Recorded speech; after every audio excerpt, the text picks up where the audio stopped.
ബംഗാളിലെ സർക്കാർ ആശുപത്രിയിൽ വനിതാ ഡോക്ടർ ക്രൂര ബലാത്സംഗത്തിനിരയായി കൊല്ലപ്പെട്ട സംഭവത്തിൽ ഞെട്ടിക്കുന്ന വിവരങ്ങൾ പുറത്തുവരികയാണ്.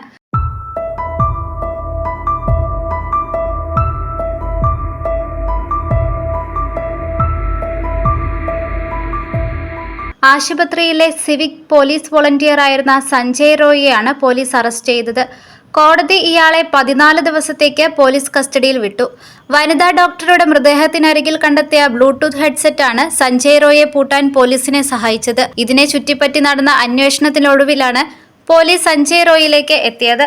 സംഭവ സമയത്ത് ആശുപത്രിയിൽ ഉണ്ടായിരുന്നവരെ ആശുപത്രിയിലെ CCTV ദൃശ്യങ്ങൾ പരിശോധിച്ച ശേഷം അന്വേഷണ സംഘം വിളിച്ചു ചേർത്തു. ശേഷം എല്ലാവരുടെയും ഫോണിൽ ബ്ലൂടൂത്ത് ഓൺ ചെയ്ത് പരിശോധന നടത്തി.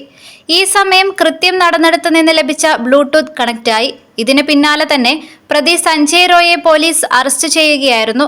ചോദ്യം ചെയ്യലിൽ പ്രതി നൽകിയ മൊഴിയിൽ വൈരുദ്ധ്യങ്ങളുള്ളതിനാൽ കൂടുതൽ ചോദ്യം ചെയ്യലിന് ശേഷം മാത്രമേ സംഭവത്തെക്കുറിച്ച് വ്യക്തമാക്കാനാകൂ എന്നാണ് പോലീസ് പറയുന്നത്. പശ്ചിമ ബംഗാളിലെ ആർജികർ മെഡിക്കൽ കോളേജിലെ PG വിദ്യാർത്ഥിനിയാണ് അതിക്രൂരമായ പീഡനത്തിനിരയായി കൊല്ലപ്പെട്ടത്.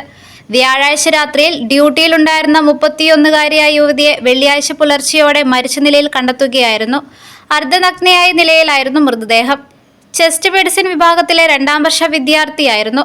സംഭവത്തിന് പിന്നാലെ ഡോക്ടർമാരുടെ നേതൃത്വത്തിൽ ബംഗാളിലെ ആശുപത്രികളിൽ വൻ പ്രതിഷേധമാണ് നടക്കുന്നത്. അതേസമയം ക്രൂരകൃത്യത്തിന് പിന്നിൽ മറ്റാരെങ്കിലും ഉണ്ടായിരുന്നോ എന്നും പോലീസ് സംഘം അന്വേഷിക്കുന്നുണ്ട്. സംഭവ സ്ഥലത്തുള്ള CCTV പരിശോധിച്ചതിൽ നിന്ന് ഇയാൾ പുലർച്ചെയോടെ ആശുപത്രിയിൽ നിന്ന് മടങ്ങുന്നതിന്റെ ദൃശ്യം പോലീസിന് ലഭിച്ചു. പോസ്റ്റ്മോർട്ടം റിപ്പോർട്ടിൽ വനിതാ ഡോക്ടർ അതിക്രൂരമായ ബലാത്സംഗത്തിനിരയായതായാണ് വ്യക്തമാക്കുന്നത്. പെൺകുട്ടിയുടെ സ്വകാര്യ ഭാഗങ്ങളിൽ രക്തസ്രാവവും ശരീരത്തിന്റെ മറ്റ് ഭാഗങ്ങളിൽ മുറിവുകളുമുണ്ടെന്ന് റിപ്പോർട്ടിൽ പറയുന്നു.